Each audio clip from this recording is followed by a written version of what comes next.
여기 큰 문제가 생겼어요. 뭐냐 하면 사랑하고 좋고 복을 주시고 나에게 힘이 되고 만나야만이 내 인생의 기쁨이 되는 그런 존재, 그런 사람을 만나는 것은 기쁜 일입니다. 그런데 지금 아담과 하와가 하나님의 음성이 들려올 때, 바람이 싹 불고 있는 그때 하나님의 음성이 들려올 때 10절의 마지막에 보면 하나님이 두려워가지고 숨었다는 겁니다. 만나는 것 자체가 너무나 부담이 된 겁니다. 오늘 우리가 예배를 드리고 성례 부흥회로 모였는데 여기에 가장 중요한 것이 뭐냐 하면 하나님을 만나는 것이죠. 그러니까 여러분이 하나님을 만나고 싶어 이렇게 나왔는데, 정반대로 아담과 하와는 하나님 만나는 것이 그들에게는 너무나 비참하고 또 상상할 수 없는 고통이었기 때문에 그들이 숨어버린 것입니다. 오늘 이 밤에 여러분을 찾아오시는 하나님의 음성 가운데 여러분은 숨는 자가 되지 않기를 축복합니다. 하나님 여러분을 말씀으로 부르고 계시고 또 여러분의 심령 가운데 만나고 싶어 하시는 것입니다.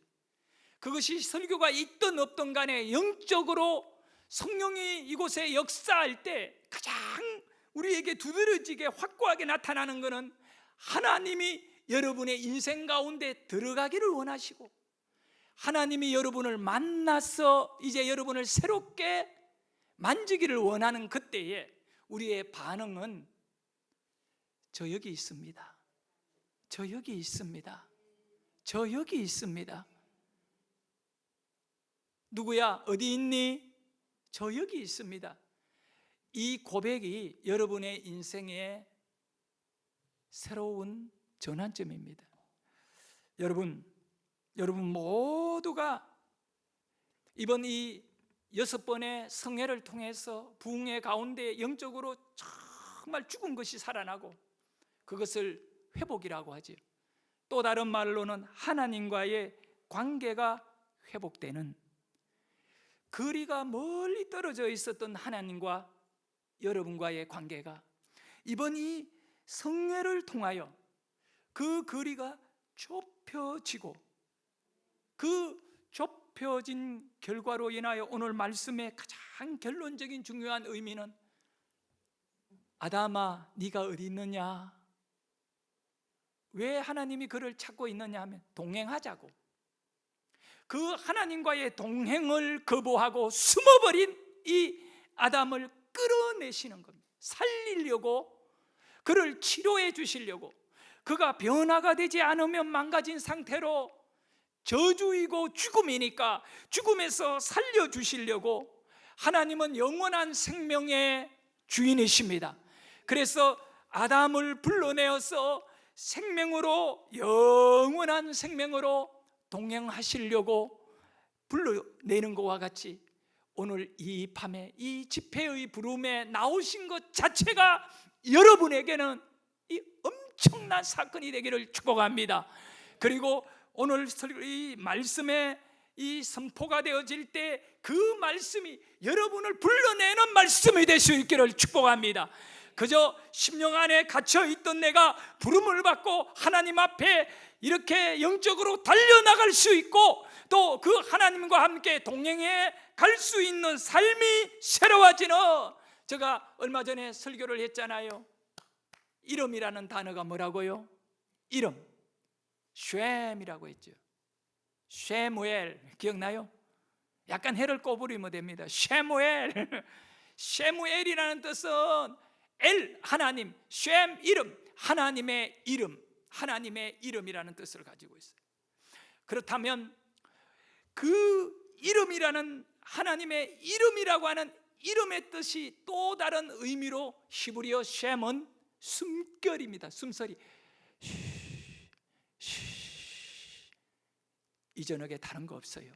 여러분 다른 거 없어요. 어떤 다른 것도 필요 없어요. 저는 이 말씀을 준비하면서 소원합니다. 우리 성도 한 사람 한 사람이 하나님의 품에 안겨버렸으면 좋겠습니다.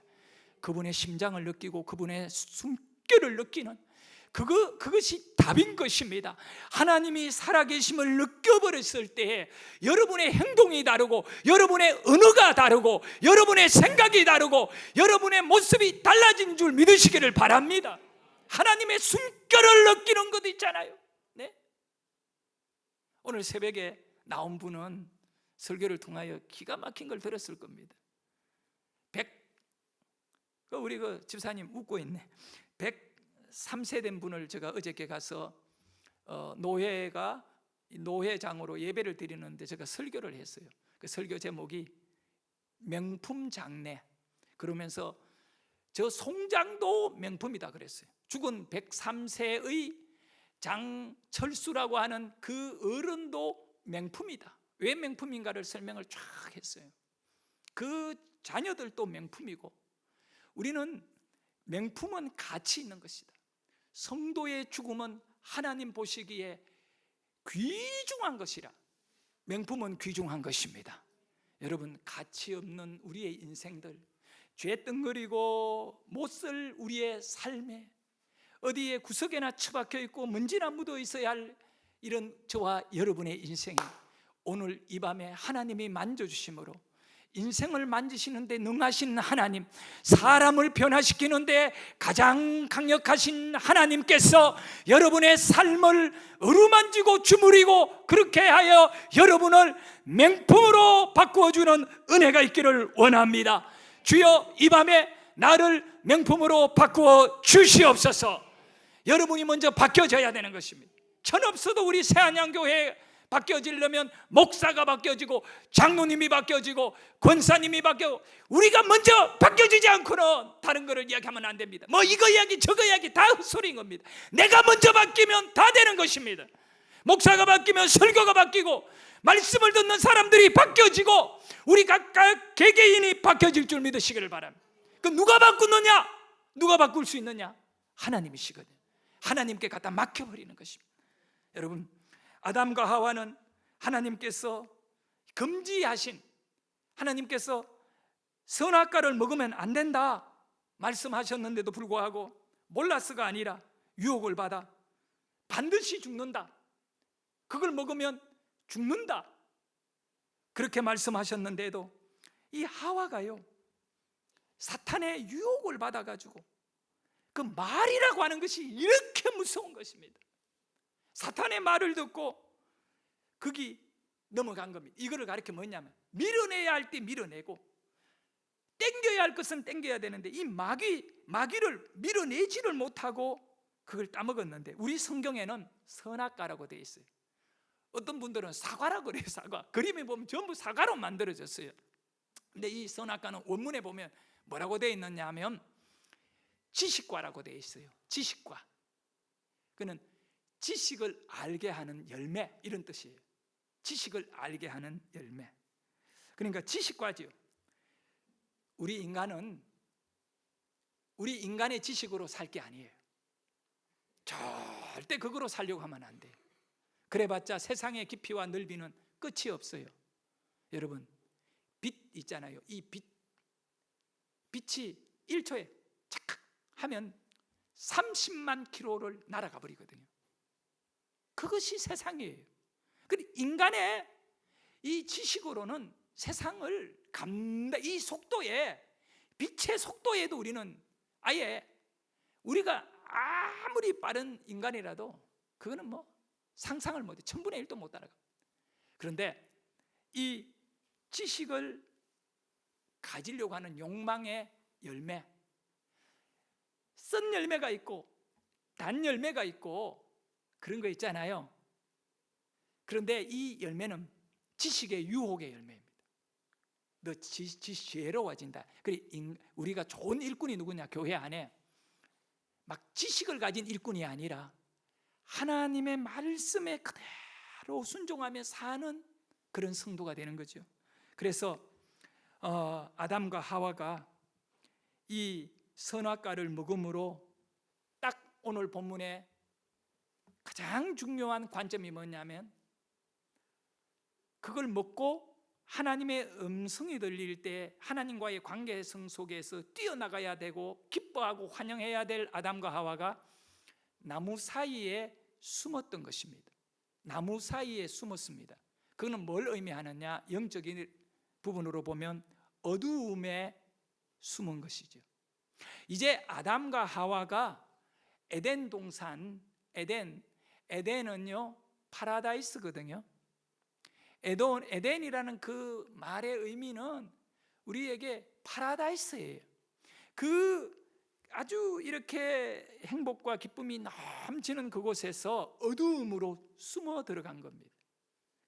아담과 하와가 지금은 어두움에 숨어 있는 거죠. 그래서 8절에 우리가 읽은 이 8절에 이렇게 말씀하죠. 같이 한번 읽어봅니다. 시작. 그들이 그날 바람이 불 때 동산에 거니시는 여호와 하나님의 소리를 듣고 아담과 그의 아내가 여호와 하나님의 낯을 피하여 동산 나무 사이에 숨은지라. 정확하게 말씀하죠. 아담과 그의 아내가 여호와 하나님의 뭘 피했다고요? 낯을 피하여 동산나무 사이에 숨은지라. 근데 사람이 숨으려면 어디에 숨어야 되나요? 깜깜한 밤에. 어디 깜깜한 데 숨으면 보여요, 안 보여요? 안 보이는 것이에요. 특별히 누구에게? 하나님에게 안 보이고 싶어 하는 겁니다. 우리 인생은 언제 가장 아름다운 인생인가? 하나님께 잘 보일 때. 잘 보이려면 가까이 있어야 돼요. 멀어지면 멀어질수록 우리 인생은 점점 이 방전된 이 배터리와 같이 쓸모가 없게 되는 것입니다. 그런데 지금 아담과 하와가 벌써 죄를 딱 짓고 나니까 하나님의 낯을 피해가지고 숨어버린 어두움에 뚝 떨어져 있는 것입니다. 그것이 바로 불행입니다. 저주고요.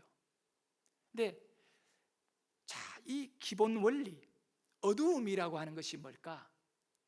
어두움은 빛의 반대잖아요. 근데 이 어두움은 이 죽음을 상징하는 겁니다. 저주를 상징하는 겁니다. 빛은 뭘 의미하느냐? 생명을 상징하는 것이죠. 항상 문제는 어둠 속에 일어나는 겁니다. 요나는 어떻게 했습니까? 하나님을 피하여 다시스로 가는 배에 오른 것입니다. 그리고 그 배가 항해를 시작했습니다. 이미 요나의 길은 어둠의 길인 겁니다. 점점 어두워지는 겁니다. 하늘이 안 보이고 캄캄해지는 것입니다. 풍랑이 일기 시작하고. 자, 숨바꼭질이라는 것입니다. 숨바꼭질. 또 오징어 게임, 그거에 보면 무궁화꽃이 피었습니다. 무궁화꽃이 피었습니다. 누가 움직이는 걸 보면 잡히는 거잖아요. 어릴 때 우리가 이런 놀이들을 많이 했습니다. 이 숨바꼭질은 끝까지 숨어 있어야 살아남습니다. 보이면 안 되는 겁니다. 숨바꼭질을 잘 하려면 머리카락 보일라 꼭꼭 숨어라. 잘 숨어야 됩니다. 잡히지 않아야 됩니다. 반대예요. 우리는 하나님과 숨바꼭질을 하면 저주가 역사합니다. 지금 아담과 하와는 숨바꼭질을 시작했습니다. 꼭꼭 숨으려고 했습니다. 여러분, 숨바꼭질은요, 잘 숨어야 삽니다. 그러나 우리 인생은 하나님께 잘 보여야 삽니다. 숨으면 죽습니다. 그걸 꼭 기억하셔요. 그래서 우리 영은 하나님으로부터 숨으면 안 됩니다. 시편 139편 7절에 우리 같이 읽습니다. 시작. 내가 주의 영을 떠나 어디로 가며 주의 앞에서 어디로 피하리이까. 시인은 고백합니다. 주의 영을 떠나서 어디로 갈 수가 있겠는가? 주님 앞에서 어디로 가면 내가 살 수 있을까? 안 된다는 거예요. 피할 수 없다는 거예요. 하나님께서 죄로 인하여 이렇게 어두워져 버린 아담입니다. 어두워진 아담, 그 아담이 어두움 속에 숨어 있습니다. 스스로 빛 앞에 나갈 용기도 없고 나갈 수도 없는 상태입니다. 그건 어두움입니다. 어두움과 친구가 되어버린 겁니다. 그래서 나무 사이에 그 어두움에 숨어서 하나님께 보이는 것을 거부하고 있습니다. 숨은 상태에 있던 이 아담에게 희망이 없잖아요. 그런데 그 희망 없는 아담에게 하나님의 음성이 들려옵니다. 하나님의 질문이 그 아담에게 주어집니다. 아담아, 네가 어디 있느냐? 아담아, 네가 어디 있느냐? 죄를 짓자마자 아담의 영이 어둠에 갇혀버린 그 상태에 벗어나지 못하고 있는 이 아담에게 하나님이 말씀합니다. 아담아, 네가 어디 있느냐? 여러분, 성경에 보면 죄는 뭐냐? 죄는 하나님과 인간을 분리시키는 것이고, 이제 이 죄 때문에 절대로 인간이 하나님께로 나아갈 수 없다 이겁니다. 그래서 예수님께서 죄의 담을 허물었는 것은 자기 목숨을 내어주고 이 사람을 위하여, 죄인을 위하여 죽어주고 이 죄의 담을 허물어서 우리를 살려주신 것이 구원의 은혜이거든요. 그런데 분명히 죄를 쥐어 있는 이 아담은 어두움 가운데 숨어 있는데, 저는 이 사실 앞에서 여러분과 제가 놀라운 은혜를 발견해야 될 것이 있는데, 죄의 담이 그렇게 두껍고 잔인한데 절대로 아담이 하나님께로 나올 수 없는데, 하나님의 음성은, 하나님의 말씀은 그 두껍고 저주와 이 완전히 저주고 죽음인 이 죄의 땀을 뚫고 그 숲 사이로 들어가서 아담에게 아담아, 네가 어디 있느냐 부르시는 겁니다. 할렐루야. 오늘 이 밤에 하나님의 음성이 내가 너를 사랑한다, 내가 너를 포기하지 않았다, 내가 너를 들어설 것이고 너는 나의 것이라고 하는 여러분의 절망의 두꺼운 백 속에 다 하나님의 음성이 뚫고 여러분의 심령에 들리는 은혜가 각자에게 있기를 주의 이름으로 축원합니다. 이것이 말씀의 능력이고 이것이 하나님의 역사인 것입니다. 그렇기 때문에 우리를 하나님 앞에 예배자로 내어놓고 보니까 은혜 받지 못할 사람이 아무도 없다. 자격이 있어 은혜 받고 잘났어 은혜 받는 것이 아니다. 우리 모두는 죄인임에도 불구하고 그 두꺼운 죄 가운데 갇혀있는 아담에게 아담아, 네가 어디 있냐? 어두움 안에 있는 아담을 향하여 부르실 때 그 음성이 어둠을 뚫고 들어가 아담을 깨우고 있는 것입니다. 할렐루야. 여러분을 향한 하나님의 사랑이 바로 오늘 우리 이번 이 집회 가운데 들려지기를 주의 이름으로 축원합니다. 어떤 문제가 있든 간에, 그것이 건강의 문제이든 그것이 사람과의 관계의 문제이든 간에, 그것이 물질의 문제이든 간에, 아니면 어쩌면 여러분은 믿음이 너무 약하고 그 약한 만큼 불신앙이 두껍게 덮여 있다 할지라도, 그렇게 강하게 버티고 있다 할지라도 오늘 이 밤에 주님의 말씀이 이번 성회 가운데 다 뚫어버리기를 예수의 이름으로 축원합니다. 여러분은 이게 해체가 되어야 돼요. 여러분과 하나님과 분리되어 있는 그 죄의 어두움에, 우리의 모든 불행의 어두움에, 우리의 가난과 질병의 어두운 것이 다 말씀이 들어와서 우리를 불러내버리고 말씀이 그 어두움으로부터 우리를 끌어내버리는 역사가 있기를 주의 이름으로 축원합니다. 축원합니다. 그래서요, 죄는 어둠입니다. 여러분, 죄는 죽음입니다. 죄는 저주입니다. 그런데 이 어두움을 해결하는 법은 딱 간다. 빛이 역사하면 해결됩니다. 예, 아담 하와는 어떤 것으로도 살아날 수 없는 인생입니다. 그런데 이들이 살게 되는 건 하나님의 생명의 말씀, 할렐루야.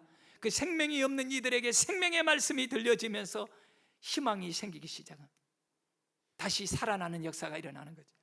그렇기 때문에 죄를 지으면 어둠에 빠지지만 이 어둠에 빠져서 스스로도 살 수 없는, 절대로 자기 힘으로는 벗어날 수 없는 가운데 있지만 놀라운 역사가 있어요. 요한복음 1장 4절에 보면 이렇게 말씀합니다. 그 안에 생명이 있었으니 이 생명은 사람들의 빛이라. 자, 생명이라고 그래요. 생명과 빛은 하나인 겁니다. 지금 아담은 어두움에 있는 겁니다. 그는 죽음입니다. 그런데 이 어두움에 있는 아담에게 하나님이 네가 어디 있느냐? 어두움에 있느냐? 빛의 말씀이 파고드니까 생명이 그에게 들어가기 시작하는 겁니다. 할렐루야.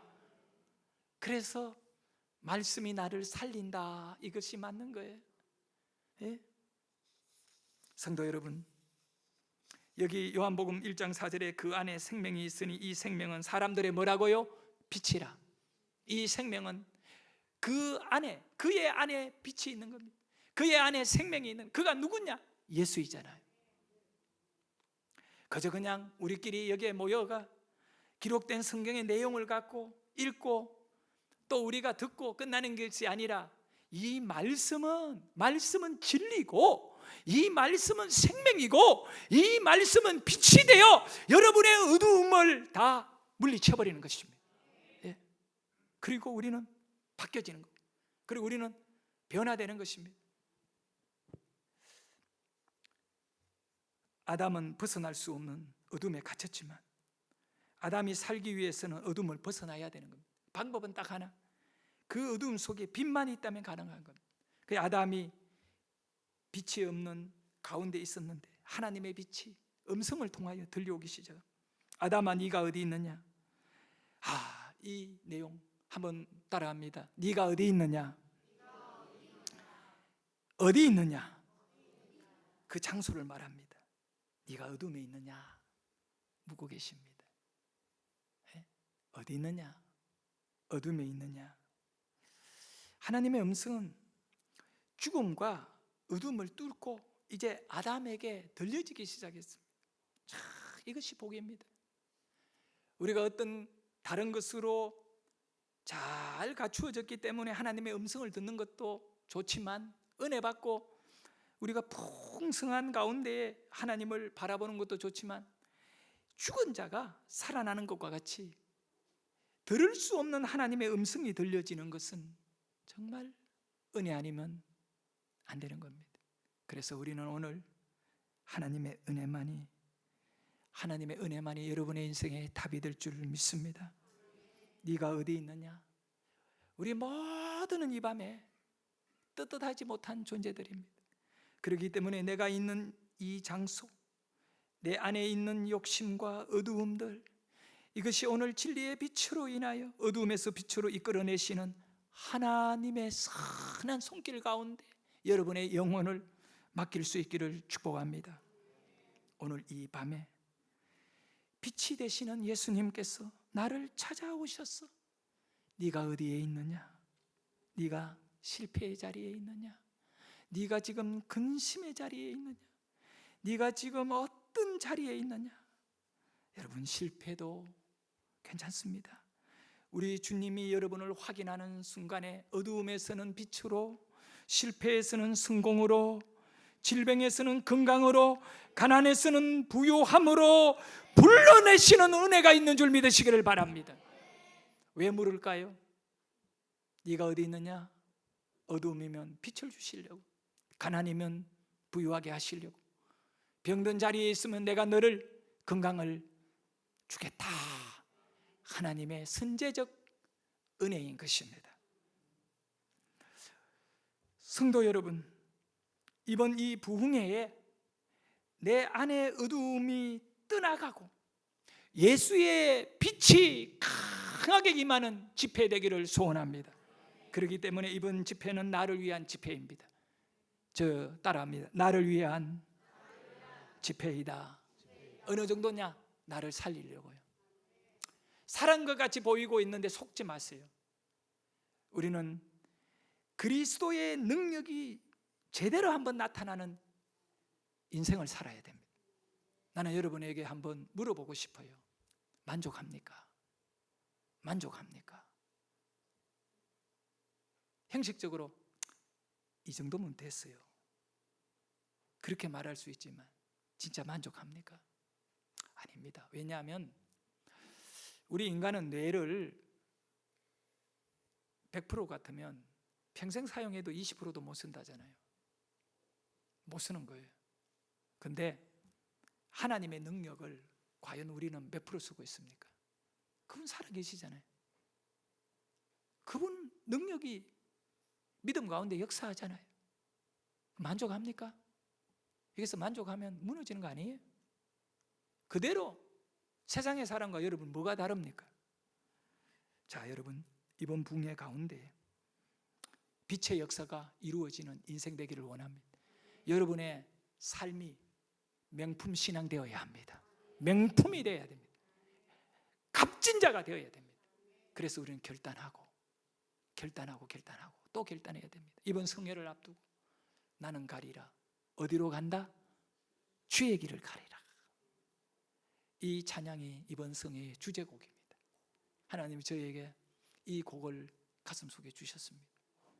우리는 이제 주님의 뜻을 따라가고 주님의 길을 갈 때에 아담을 부르신 하나님이 네가 어디 있느냐? 어둠에서 나왔어. 이제 나와 함께 가자. 사는 길로 가자. 내가 너의 자손을 인하여 살려주리라. 메시아를 보내어줄 것이니 그 길을 가자. 나는 가리라. 주의 길을 가리라. 우리 같이 한번 찬양하도록 하겠습니다. 힘을 다하여, 이거는 나의 찬양이 되어야 되고 나의 노래가 되어야 되고 나의 고백이 되기를 주의 이름으로 축원합니다. 나는 비바람이 앞길을 막아도 비바람이 앞길 막아도 나는 가리 주의 길을 가리 눈보라가 앞길 가려도 나는 가리 주의 길을 가리 이 길은 영광의 길. 이거 드럼 치면 안 되나? 이 길은 승리의 길. 나를 구원하신 주님이 십자가 지고 가신 길입니다. 지고 가신 길. 나는 가리라. 나는 가리라. 주의 길을 가리라. 주님 말자치 따라 나는 가리라. 나는 가리라.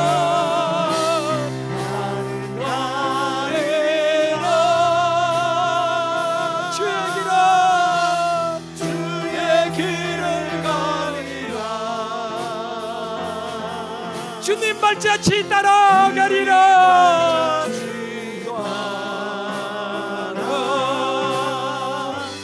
나는 가리라. 험한 파도 앞길을 막아도 나는 가리. 험한 파도 앞길을 막아도 나는 가리. 주의 길을 가리. 모진 바람 앞길을 가려도 나는 가리. 주의 길을 가리. 이 길은 이 길은 고난의 길. 이 길은 생명의 길. 이 길은 생명의 길. 나를 구원하신 주님의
궁극적으로 죄인 것입니다. 예배의 자리에 나오지 않고 숨는 것, 기도의 자리에 나오지 않고 숨는 것, 섬김과 봉사의 자리에 나오지 아니하고 숨는 것, 어디든 간에 숨는 것은 죄의 역사가 있는 곳입니다. 오늘 자신도 모르게 당하고 있는 것이 뭡니까? 우울증입니다. 이것은 모든 사람에게 아주 자연스럽게 우리를 하나님 쪽에서 밀어내는 첫째 단계가 우울증입니다. 저도 우울증을 겪어본 적이 있습니다. 여러분은 그렇지 않나요? 이 우울증은 특징은 숨고 싶습니다. 그래서 사람이 싫다 이겁니다. 사람이 무서운 겁니다. 그 사람을 어떻게 해요? 밀어냅니다. 혼자 하염없이 혼자 갇혀 있는 것입니다. 피하고 싶은 것이 여러분에게 생기기 시작하면 우울증의 역사이거든요. 하나님을 피해가지고 그렇게 숨은 것입니다. 죽는 겁니다. 그것이 바로 하나님과 동행하지 않으니 어떻게 살겠습니까? 생명을 떼내고 있는데 혼자 있고 싶어 합니다. 왜 그럴까요? 왜 숨습니까? 왜 혼자입니까? 딱 하나입니다. 저를 따라합니다. 두려움이다. 모든 것의 DNA는 뭐라고요? 두려움. 여러분, 돈이 두렵다면 여러분은 신앙이 지금 망가진 것입니다. 그것 때문에 조종되거든요. 그래서 지금 이 아담은 하나님에 대한 두려움을 느끼고 있는 겁니다. 아담이 왜 숨었는가? 두려웠어요. 왜냐? 하나님이 죽는다고 했거든요. 그걸 깨닫는 순간에 이제는 거기에 지배를 받게 된 겁니다. 자, 여러분, 두려움을 벗어나게 하는, 어두움을 제거하는 그것은 빛밖에 없습니다. 그렇기 때문에 예수님이 생명의 빛이기 때문에 이 우울증을 겪는 사람들이 가만히 내버려둬라. 혼자 내버려두면 죽습니다. 우울증의 20%가 자살의 충동을 느끼는 거다잖아요. 10명이 우울증을 겪으면 다는 아니지만 그 중에 2명은 자살을 합니다. 다행히 이렇게 빨리 조치를 취해가 막을 경우에는 안 죽을 수도 있겠지만 그 통계에 보면 20%가 자살을 실제로 시도한다는 겁니다. 근데 이걸 막을 길이 뭘까? 두려움을 제거하는 것입니다. 두려움을 제거하는 것입니다. 믿음이 뭡니까? 두려움의 반대입니다. 그런데 어느 정도냐? 우리는 하나님을 믿습니다. 하나님은 주인이시잖아요. 하나님은 다 역사하는 분이시잖아요. 그분에 대한 믿음을 딱 가지는 순간에 이제 보장을 받게 되는 겁니다. 그래서 네 믿음이 너를 살렸노라. 성도 여러분, 저도 큰 두려움에 인생을 살며 몇 번 빠진 적이 있습니다. 다른 말로 하면 이 우울증 같은 역사들이 나를 잔인하게 끌고 죽음으로, 저주로, 불신앙으로 계속 밀어냈던 어둠에 갇혀 목줄을 탁 마귀가 재고 숨도 못 쉬도록 그렇게 만들어버린 그런 순간들이 많이 있었습니다. 내가 간단히 말씀하면 목회의 현장에서 일어났던 사건들도 있습니다. 뒤로 돌아보면 2004년도에 우리 교회는 8월 달에 입당을 했습니다. 건축을 마치고 입당하니 얼마나 기뻤는지 몰라요. 참 기뻤습니다. 성도들이 헌신하고. 근데 그때 마귀는 또 역사하거든요. 저희 교회는 장로 3분을 선택해서 장로님들을 세우려고 준비를 했습니다. 저와 함께 신앙 몇 년 했던 그 분들 중심으로 또 믿음이 깊은 분들이었습니다. 그런 과정 속에 2005년을 맞이하게 되었습니다. 2004년 8월 달에 입당을 하고 그렇게 했습니다. 근데 뭐가 문제가 생겼느냐? 재정적인 어려움이 크게 역사했습니다. 그때의 은행의 빚만 14억이었습니다. 지금 돈 가치가 엄청 차이가 있을 때입니다. 지금으로 따지자면 한 느낌으로는 한 40억이나 50억의 빚이 있는 것과 똑같은 상태였습니다. 왜 그러냐?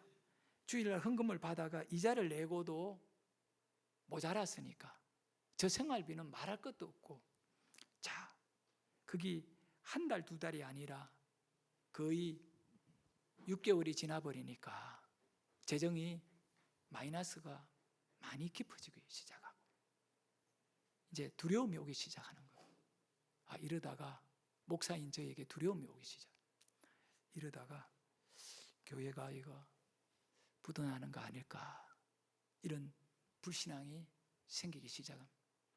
교회를 지어보려고 그냥 무대포로 달라들 때에는 그런 것이 전혀 없었지만 이제는 실제적인 그런 가운데에 그런 두려움 속에 영적으로 마귀는 파고드는 것입니다.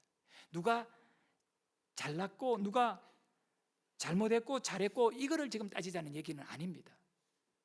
정말 그런 것과 상관없이 교회는 은혜를 잃어버리고 임직자 세 분은 교회를 떠나게 되었습니다. 그냥 떠난 것이 아닙니다, 여러분. 지금 오래전에 이 얘기지만 제가 도저히 목회를 할 수 없는 그 영적인 상태에서, 그래서 내가 우리 그때는 작았어요, 본당이. 저 앞으로 나가 있었는데 그 강단에서 12일을 잠을 잤습니다, 혼자서. 근데 여명이가 그때 어릴 때인데 내가 여기 강단 뒤에 인불 피워놓고 밤새도록 하나님께 울며 기도할 때 여명이가 같이 자겠다고 내려와가 옆에서 그냥 강단에 몸부림치며 저기 처박혔다 저기 처박혔다 그런 적이 있어요. 우리 그때 사택은 6층이었습니다. 그렇게 12일 동안 물만 먹고 금식하며, 저는 3일을 굶어버리면 눈이 쑥 들어가는 사람입니다. 정말 빼밖에 없는 사람이거든요. 근데 일주일 정도 굶어버리니까 그 다음에는 죽고 사는 것이 아무 개념이 없어요. 네? 3일, 4일째가 먹는 것도 생각나지, 이제는 7일, 8일, 9일, 10일, 11일, 12일, 그리고 13일째 들어가는 그 앞에 주일날 그분들이 모든 것을 종료하고 교회를 떠남으로 이제 싸움이 중단된 것입니다. 내가 해결될 때까지 나는 사람하고 안 싸운다, 그냥 금식하고 기도한다, 하나님께만 그냥 내려놓고 엎드렸습니다. 그때 그런 과정들이 지나면서 저에게는 더 어두움이라고 하는 것이 몰려오기 시작합니다. 저 스스로 하나님 앞에 최소한의 신앙적 내 자신을 평가하는 부분이 있잖아요. 얼마나 못났으면 교인이 교회를 떠나야 되나, 이 부분 때문에 나는 자신이 없었어요. 뭐에 자신이 없느냐? 목회에 자신이 없었어요. 그래서 신방도 갈 용기도 없고 전도도 하려고 하는 의욕도 없었습니다. 왜냐하면 있는 분도 제대로 못 섬기는데 우리같이 이렇게 어려운 교회에 새신자 갖다 놓은들 여기 남아있겠느냐고요. 어떤 경우에는 우리 누가 저기 헬스장에 가서 운동하는데 남의 교인이 얘기하는 거를 옆에서 들은 거야. 그거를 내가 듣게 됐는데, 저 새한양교회는 목사가 건축하며 돈을 띠먹었다며, 이 얘기를 하는 거를 듣고 그거를 내한테 전해주는 거예요. 그러니까 속이 얼마나 상하겠어. 그 자신이 없는 거예요. 이 동네 사람이 그래 보고 있을 건데 띠먹거나 좀 그런 소리 들으면 좋지. 띠먹을 게 어딨나, 여기 빚더미인데. 저 살던 그때 아파트 5천에 월세 50을 살았는데 그것도 다 빼가 넣어도 모자랐는데, 그리고 여기 교회 와서 6층에 살고 있는 내가 뭘 그렇게 건축업자에게 니메트를 먹어가 어디다 감춰놓고 어디다 쓰겠습니까? 이게 말이 안 되는 얘기지만 그거는 사람들에게는 좋은 얘기거리가 되고 있었습니다. 그런 가운데 저는 어둠에 숨은 것입니다. 목사가 자신 있게 설교를 해야 되는데, 목사가 성도들에게 위로할 수 있는 자가 되어야 되는데 위로 받으려고만 하고 있는 그런 못난 목사가 되고 말았습니다. 어떤 의미 속에서는 우울증이라고 하는 표현을 써도 부족함이 없는 영적인 우울증이 걸리면요, 하나님이 싫어져요. 기도가 싫고 신방이 싫고 설교가 싫고 영적인 것이 다 싫어지는 거예요. 예? 어떻게 해야 됩니까? 자, 그런 가운데 하염없이 떨어지고 있었어요. 어느 날 2006년이 되었습니다. 5월이었습니다. 동일하게 한 1년 가까이를 나는 이 영적인 어떤 싸움 속에 핍절한 인생이 되고 말아버린 것입니다. 그래서 여러분, 싸우면 안 돼요. 옳고 그르고 상관없이 우리 영이 죽어요. 아멘. 뭐 싸우고 싶은가 봐. 절대 전사가 되지 마십시오. 절대 유익이 없어요. 네? 그래서 제가 정말 한 1년은 남들은 뭐 별로 못 느꼈지만 재정적인 압박과 이 교회에 관한 이 문제가 저에게는 깊은 골마 터진 상처와 같이 그렇게 어려운 상태였습니다. 2006년 5월이었습니다. 근데 하나님은 그대로 내버려 두지를 않았어요. 바로 그겁니다. 아담이 나무 사이 숲에 숨어 있을 때 아담아 네가 어디 있느냐 물으듯이 하나님은 시문 한 장으로 나의 가슴에 음성이 들려왔습니다. 깨닫게 했다는 거예요. 그날도 목사니까 새벽 예배 드리고 아침을 먹기 위해 밥상 앞에 앉아 신문을 펼쳤는데 국민을 보였어요. 거기 보면 한국교회, 조선일보도 그대로 났고 그때 두 신문 다 한국교회가 지난 10년간의 2006년입니다. 그러니까 1996년에서 2006년까지 10년간의 이 호구 조사를 낸 결과에 의해 지난 10년 전에 이 한국교인 이거를 조사를 하고 10년 뒤에 우리나라는 10년 만에 한 번씩 종교조사합니다. 앞으로 내년 2025년, 26년이면 이제 기독교 인구 조사를 딱 해요. 언제 했느냐? 2016년에 한 것과 비교해서 통계가 딱 나오게 됩니다. 이제 얼마나 불었는지 줄었는지 나옵니다. 그것이 바로 2006년도에 나왔습니다. 그 내용에 보니까 뭐라고 되어 있냐면 14만 명이 줄었다. 여러분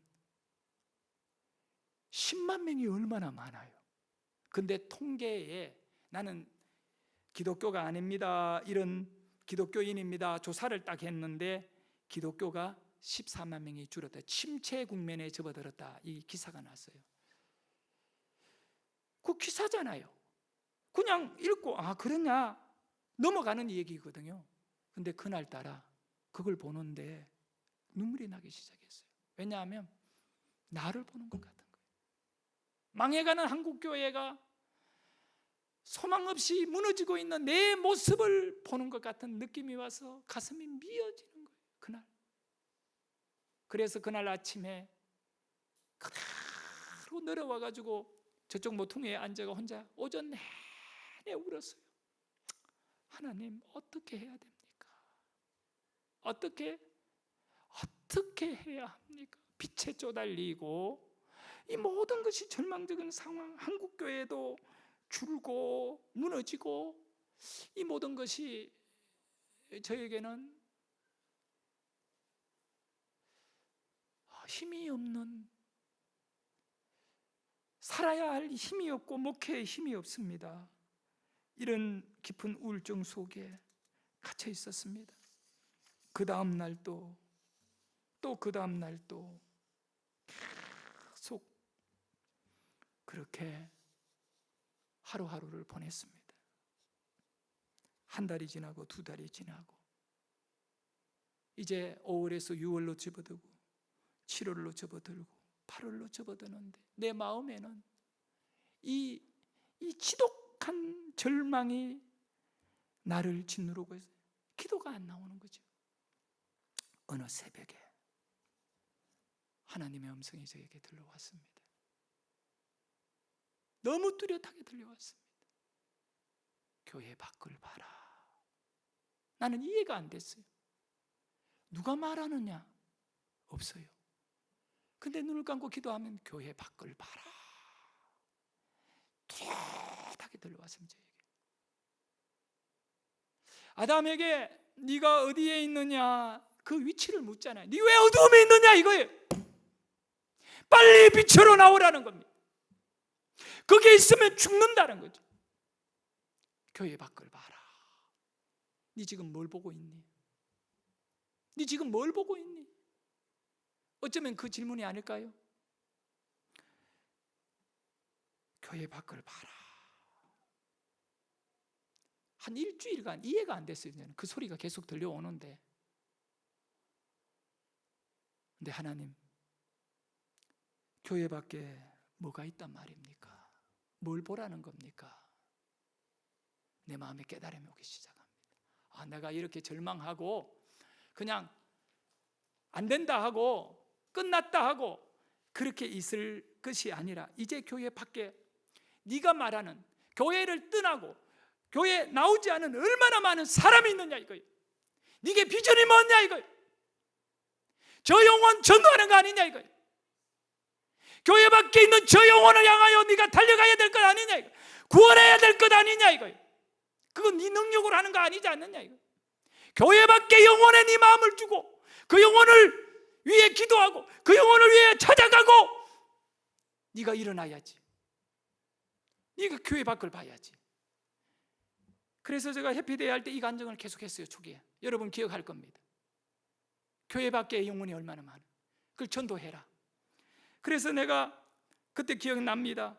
차를 몰고 저기 총신대학 앞으로 갔습니다. 그리고 그 앞에 가면 솔로몬 서점이라고 있는데 거기에다가 차를 앞에다가 대고 봉고차 그거 대놔놓고 그 안에 들어가서 책을 막 골랐는데 뭐냐면 전도하는 걸 다 골랐습니다. 박스에 한 12여 권 넘게 막 이것저것 분간해가 고르고 그 다음에 차를 몰고 총신대학원을 갔습니다. 그리고는 총신대학교에 가서 도서관 안으로 들어가서 거기에서 논문을 좀 다 뽑았습니다. 어떤 논문이냐? 전도에 관한 논문이 너무 많아요. 섹터별로 쫙 있는데 전도 쪽에 가서 그 논문을 전부 가지고 나 복사를 다 맡겼네. 복사가 이렇게 많은 겁니다. 막 몇십 편의 논문을 뽑았습니다. 그리고 그거를 차 뒤에 의자 뒤쪽에 있는 데다가 양쪽에다 가득 싣고 왔습니다. 와서 제가 그것을 목양실이 2층이었는데 그때 2층에 있었어요. 그 2층에 방에다가 넣어놓고 할 일도 없고 신방도 안 했어요. 그때는 뭐 새벽에 그냥 설교나 하고 뭐 어떤 방법이 없어요. 전화 받는 것도 너무 힘들었는 거는 이 어떤 그런 재정적인 어려움 때문에. 그때 그래서 저희 어머님에게 참 감사한 거는 생활비를 그 어머니가 노인이 보내준 거예요. 저에게. 그때 내가 50만 원을 받고 몇 년을 살았거든. 그래서 내가 우리 어머님에 대한 고마움 이런 말할 수가 없어. 내가 요즘 20만 원씩 보내주고 있어. 뭐 더 보내줘도 쓰지도 않아요, 할머니가. 그래서 할 길이 다 있어, 방법은. 그런데 그거를 한 몇 달을 읽었는지 몰라. 근데 방법이 없는 거예요. 책을 읽는다고 되는 거 아니에요.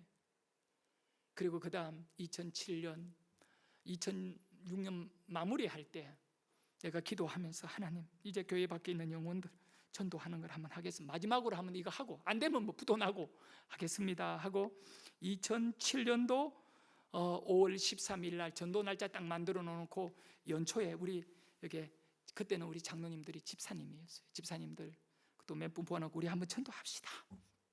한번 해보자. 처음으로 이제 이 교회가 생기고 처음으로 전도를 한 거. 막 전부 다 막 갇혀 있고 절망과 상처 속에 막 전부 다 말이 막 주일 지나고 나면 말이 막 얼마나 많은지 그런 상태에서 이제 전도 쪽으로 1년 만에 돌아와가지고 전도하는데 우리 교인들이 너무 오버해가지고 선물을 그때 100개입니까? 몇 개를 준비했는데 너무 많이 와가 선물이 모자라가지고 받았던 사람한테 받아가 또 뒤로 가서 다시 주고 그 재밌는 역사가 또 일어났습니다.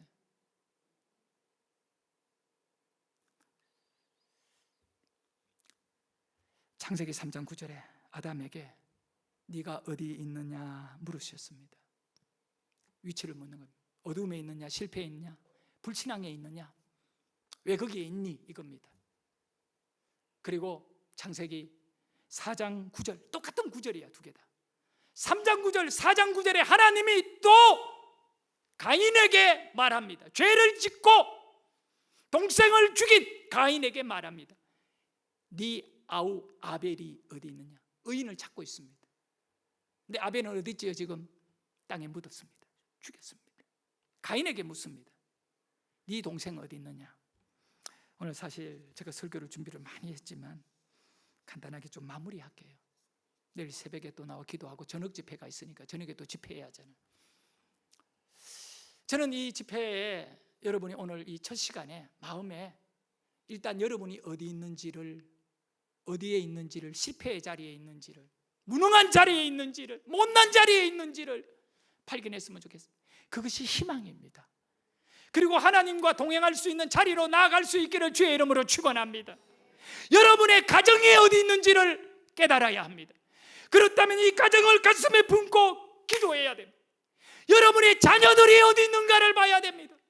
불신앙의 자리에 있는지, 세상의 그 자리에서 그 세상의 것에 그대로 끌려가고 있는지 어디에 있습니까? 그리고 목사인 저에게 이 말씀 속에 제가 물었습니다. 성도가 어디 있니? 성도가 어디 있니? 이들이 은혜 못 받고 하나님 못 만나고 세상에 가서 놀러 돌아다니고 세상 것이 좋아가 술이나 처먹고, 죄송합니다, 처먹었다 이거, 그렇게 살아가고 있다면 되겠느냐 이거야. 성도가 어디 있네? 여기에 있어야 하잖아요. 여러분의 삶에 진짜 소중한 것이 어디 있습니까? 우리 모두는 다시 하나님 앞으로 돌아와야 됩니다. 이것이 이 집회의 의미입니다. 아담아, 네가 어디 있냐? 어둠에 있느냐? 성도 여러분,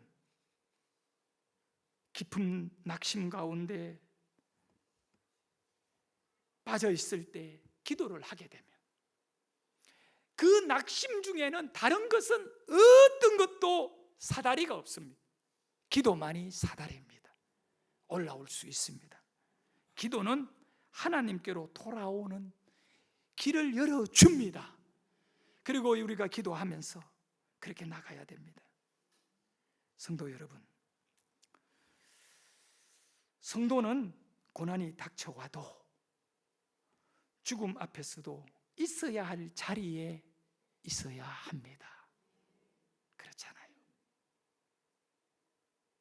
있어야 할 자리에 있어야 됩니다.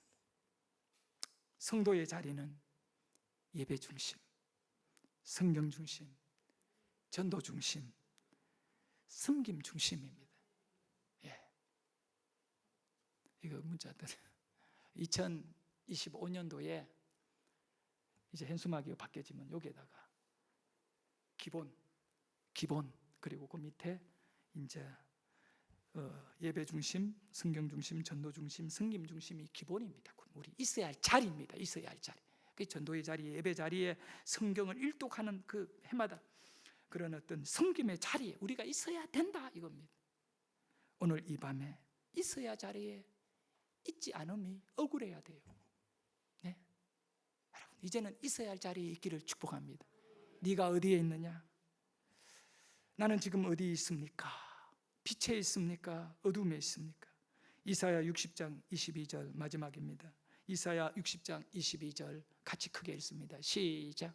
그 작은 자가 천명을 이루겠고 그 약한 자가 강국을 이룰 것이라.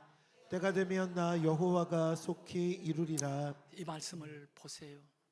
내가 지난 주간에 부흥회를 가서 낮에는 이제 호텔 안에만 있으니까 시간이 많아요. 기도하고 성경도 읽고 준비하면서 2025년 목회를 준비하면서 다 하나님이 내 마음의 기본을 소중하게 다루는 교회가 기초가 튼튼하잖아요.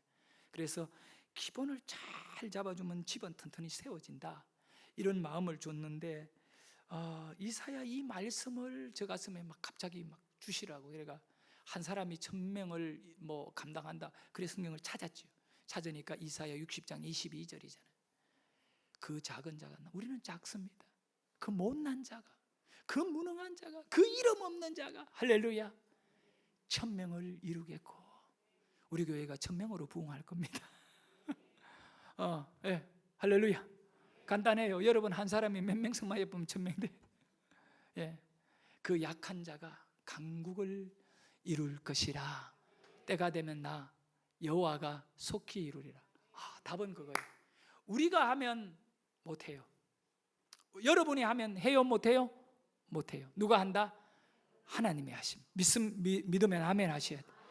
하나님이 여러분을 오늘 저녁에 주신 말씀을 통하여 모든 이 불행의 자리, 절망의 자리, 어둠의 자리, 그리고 우울증이라고 하는 두려움의 자리에 있는 여러분을 다 끌어내는데, 누가 끌어낸다?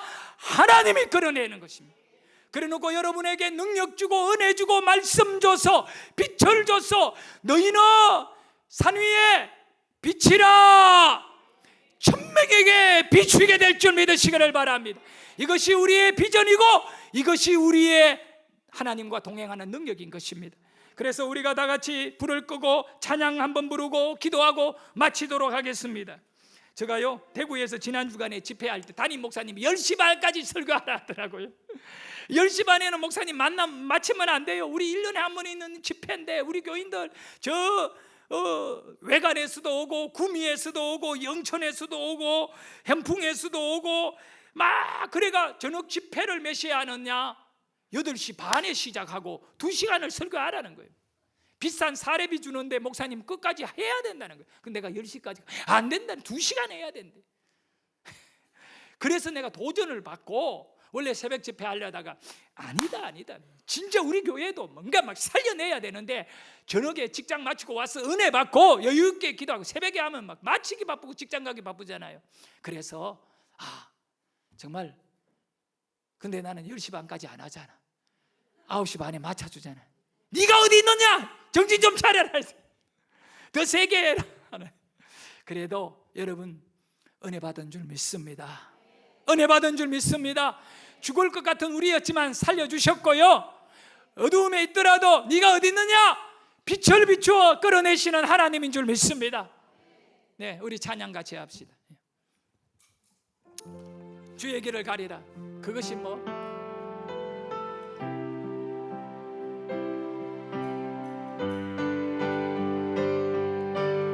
비바람이 앞길을 막아도 나는 가리 주의 길을 가리.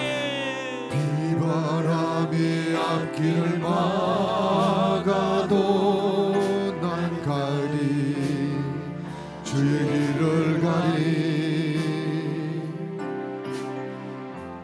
눈보라가 앞길을 가려도 난 가리 주의 길을 가리.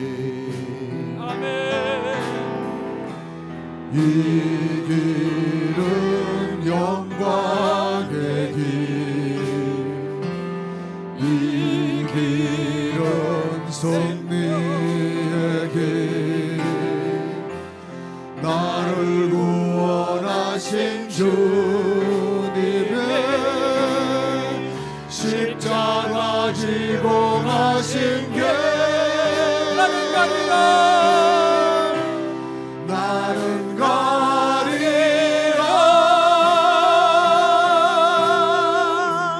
주의 주님과 신발자취 따라 주님 발자취 따라 나는 가리라. 우리 두 손을 들고 찬양합니다. 나는 가리라. 나는 가리라. 주의 길을 가리라. 주의 길을 가리라. 주님 발자취 따라 나는 가리라. 두 손을 들고 주님 이 손을 잡아 주십시오. 내가 있는 이곳에서 주님의 은혜의 장소로 옮겨지기를 원합니다. 두려움의 자리에서 하나님을 향한 확고한 믿음의 자리로 옮겨지기를 원합니다. 실패의 자리에서 성공의 자리로 옮겨지기를 원합니다. 질병의 자리에서 치료받고 건강으로 옮겨지기를 원합니다. 가난의 자리에서 옮겨지기를 원합니다. 불신앙에서 믿음의 자리로 옮겨지기를 원합니다. 하나님, 일꾼 아닌 깨어름에서 일꾼으로 옮겨지기를 원합니다.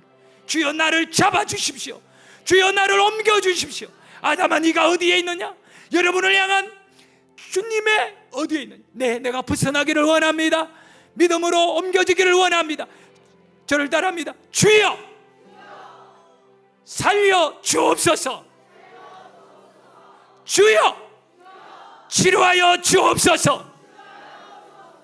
주여 응답하여 주옵소서. 우리 두 손을 들고 크게 주의 이름을 죽을림을 다하여 세 번 부르짖고, 주님 내가 주의 음성을 들었습니다. 이 파묻히고 숨어버리고 도망가는 내 삶이 주님과 동행하기를 원합니다. 빛으로 달려가기를 원합니다. 주여 두 손 들고 갑니다. 나를 받아주시고 회개하오니 주여 어루만져 주옵시고 치료하여 주옵소서. 다 같이 주의 이름을 세 번 부르짖고 간절히 기도합니다.